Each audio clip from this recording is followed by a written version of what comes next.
Okay, I just turned on my phone and we're gonna see if I can make a little video on the way home and let you see what's on the sides of the road more than the down the middle of the road, but you'll get a bit of both. Here's an interesting place. This hasn't got any siding on it on this side, but the rest of it is nicely sided. You'll see that in a second. See? Looks like normal. They also have a nice sawmill back there, and they're making all kinds of lumber there. They could have sided the whole house with it. Okay, here we are. We've been having some torrential rains. My sister-in-law, my favorite sister-in-law, she sent me some pictures of the flooding yesterday in a place called Oramonto, and another lady, she sent me a picture of what's going on in Fredericton. Holy freak, man. They had a downpour where it was up halfway up the car doors. Anyway, we're going to be on the gravel soon. And there's no more houses on this section from those two houses there until we get a little further down here. We're on the gravel. And then another mile or two up the road. Then there'll be the first two places. And there might be a camp or two along the way. If I can remember, and I'm not going too fast, I'll scan it over there. Now we're talking small here. I don't even know if it's 16 by 16. Maybe a couple of these places. Now here, this place, that road in there, is kind of fast. There's another little road. I found the rake up that road. But this particular spot, okay, well, right here is where the gravel starts. And this here, it's kind of ruined now. But anybody that shoots anything up here, be it a raccoon or a groundhog, coyote, that kind of stuff, they dump the bodies there. So it's kind of like a graveyard. Now, I'm not going to, but if you go up these roads, they look nice, but when you get up there about half a mile, there isn't a freaking tree up there at all. They're just completely stripped out. This is actually the same on this side, except you see all this stuff growing up. I don't think they're allowed to spray in there. That's why. And it's been a while since we've got a grader coming down here. And this road will be just friggin' pounded, knock the teeth right out of your head. They got to get in here and they got to properly fix this. This is where I come ripping through when I left. Kabang. And it's swampy down here. And there's, like, you can't see, but there's a big beaver dam across there. The guy wanted the beavers in there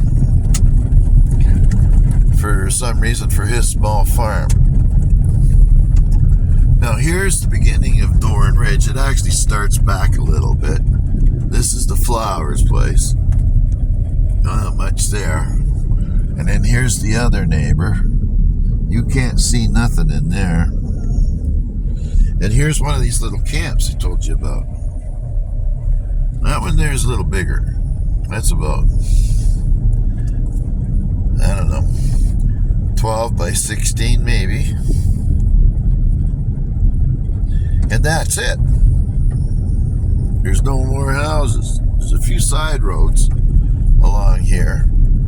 But basically what you see, ooh, I wonder where that was back there. Somebody must have took the marker out of the middle of the road. And here you go here. You go up the top of that, and there won't even be these little bits of brush here. They come along here, and the granddaughter spotted one yesterday, a helicopter, and that's what they use for spraying around here. And that's all you'll hear for a month, 2 months. These things beating the hairs up. Now, Irving's not allowed to go down here anymore, apparently. This is his bypass road, right up and through there. So now we're getting in more or less into the community of Dorn Ridge.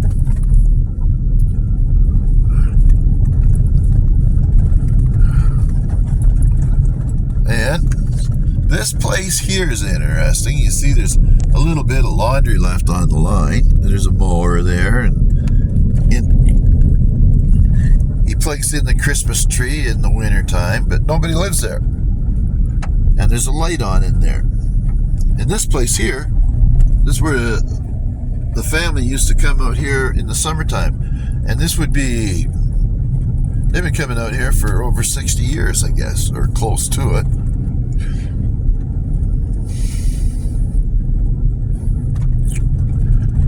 And there's Billy's place.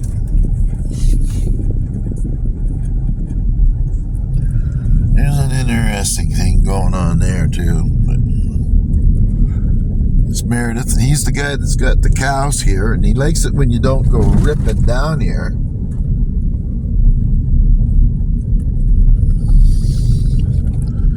There's Donnie's.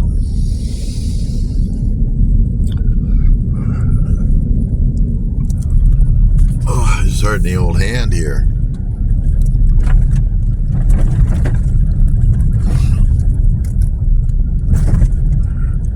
And here's up in the farmer's place here. Now this old house, there was an old guy in there named Cecil. Oh, he ripped off another chunk of that house. And his barn collapsed. Oop, the farmer, I'm going to watch where I'm going here. And the old church and the community looks after their cemetery pretty good.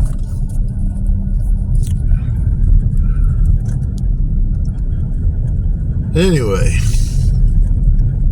old Cecil was looking after his wife for years, and she had dementia or Alzheimer's or something like that, and she finally passed away a couple of years ago, and then he passed away shortly after that. And it was sad because he has a beautiful property. There's 150 acres to this farm. And, well, I don't know what happened exactly, but, so I won't say, because I don't like passing along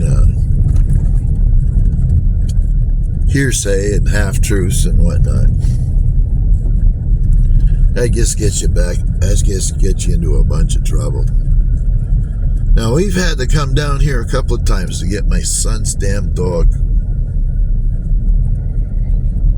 And I usually find him somewhere along here, and he's on his way back. And the last time I came down here, I was heading the other way, away from home, and he comes spewing out of here, which is that's the Dorn Lake Road. That's only up there a little ways. He come ripping out, and I thought, holy Jesus, you dirty bugger. And he was just covered in mud, so who knows what he was doing down there. Anyway, we made him run up the hill from here, and up the hill is quite a ways here. You can't see nothing down there. Somebody was parked in here today. I don't know what the hell they were scabbing there, looking for something. Back right in. And here's a retired guy that went and built himself a camp with no view. He's looking after it, though. And then here's another camp just before we get home. right here. These guys had one side of the camp off, and they replaced it. They took the whole wall down right up to the ceiling. Must have been rotten out. And here's my nearest neighbor on this side of the road, and he's hardly ever here. This old Larry, but he's got one of the nicest lawns I've ever seen because he's constantly fixing it. And here we are, Sheepy Hollow. And then there's the Plissies over here. That's 300 acres. I've got 100. And I would like to buy over there. There's about another 98, but we can't seem to find the people that own it. So here we are. The garden's almost in. We gotta move these freaking plants. We gotta get that wood picked up.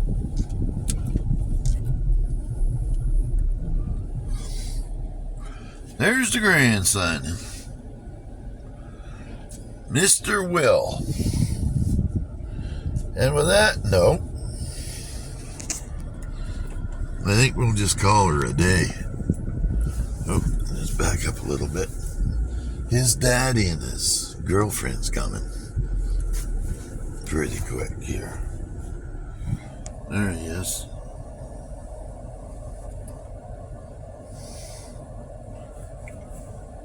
He's a handful.